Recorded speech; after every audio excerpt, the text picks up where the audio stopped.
సత్యమే ఉండాలి. దాంట్లో వ్యూస్ అనేది మీ ఇష్టం. కానీ ఇప్పుడు న్యూస్ కూడా రకరకాలుగా ఉంటున్నది. సగం తలుపు తెరిచి ఉందని ఒక పత్రిక వస్తే, సగం తలుపు మూసి ఉందని ఒకటి వస్తుంది. సగం తలుపు మూసి ఉందన్నా, సగం తలుపు తెరిచి ఉందన్నా ఒకటే అర్థం. కానీ వాళ్ళకు అనుకూలంగా మార్చుకుంటారు. చివరకు కోర్టు తీర్పులను కూడా వాడు ఇష్టం వచ్చినట్టు మార్చుకుంటారు. అది పెద్ద పత్రికలకు, యూట్యూబ్ ఛానల్స్కు తేడా ఏమీ లేదు. అయితే అంటే వ్యవస్థలు పెద్ద వ్యవస్థలు కాబట్టి అవి పనికిమాలినవి, అవి వద్దు అని అంటారు. అట్లా అనకూడదని. చెడు చెబితేనే జనాలు చూస్తున్నారు అని పత్రికల వాళ్ళ అభిప్రాయం. మీరు పెడుతున్నారు కనుకనే మేము చూస్తున్నాము అని జనాల యొక్క అభిప్రాయం. బికాస్ మీరు ఇంకోటి ఏది ఇవ్వట్లేదు, కనబడేదే చెడు. ఆ చెడులో కొంచెం బెటర్ చెడు ఏమిటి అన్నది నేను చూస్తున్నాను రాబోయే, అంతకన్నా ఏం లేదు అని చెప్పి వీళ్ళ అభిప్రాయం. ఎక్కడో అక్కడ మంచి అనేటువంటిది మొదలైతే ఈ వేళ కాకపోతే ఒక సంవత్సరం కాకపోతే 10 సంవత్సరాలు డెఫినెట్గా మార్పు అనేది వస్తుందండి.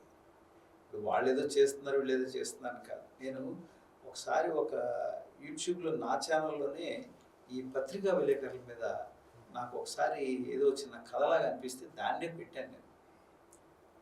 2 సంఘటనలు అన్నమాట. ఫస్ట్ స్టోరీ ఏమిటంటే, ఒక విలేకరికి ఫస్ట్ రోజు ఉద్యోగంలోకి వెళ్తాడు. అరే నువ్వు వచ్చేటప్పుడు పలానా చోట ఏమేమి ఉందో తీసుకొని రా, ఇవాళ ఆగస్టు 15వ తారీఖు ఉంది కదా అని చెప్పేసి. అయితే వీడు వెళ్తున్నప్పుడు ఒక వై జంక్షన్ వస్తుంది, మన కూకట్పల్లి వై జంక్షన్లో లాగా. అటునుంచి ఒక బస్సు, ఇటునుంచి ఒక బస్సు వస్తూ ఉంటుంది. వస్తే వీడు ఒక్కడికే కనబడుతుంది 2 సైడ్ల నుంచి బస్సు వస్తుందని. ఆ బస్సు వాడికి ఇక్కడ వస్తుందని తెలియదు, ఇక్కడ వస్తున్న వాడికి అది తెలియదు. 2 చాలా స్పీడ్లో వచ్చేస్తున్నాయి. అరే ఇక్కడ ఒక పెద్ద యాక్సిడెంట్ అయిపోతుంది ఇప్పుడు అని చెప్పేసి ఆపండి ఆపండి అని చెప్పుకొని వీడు పరిగెత్తుకుంటూ వెళ్ళి ఆ 2 బస్సుల మధ్యలో నిలబడిపోయి చేతులు ఆపుతాడు. ఈ బస్సులు చాలా సినిమాటిక్గా దగ్గరగా వచ్చేసి స్పీడ్ బ్రేకర్ సడన్ బ్రేక్ వేసేసి ఆపుతారు.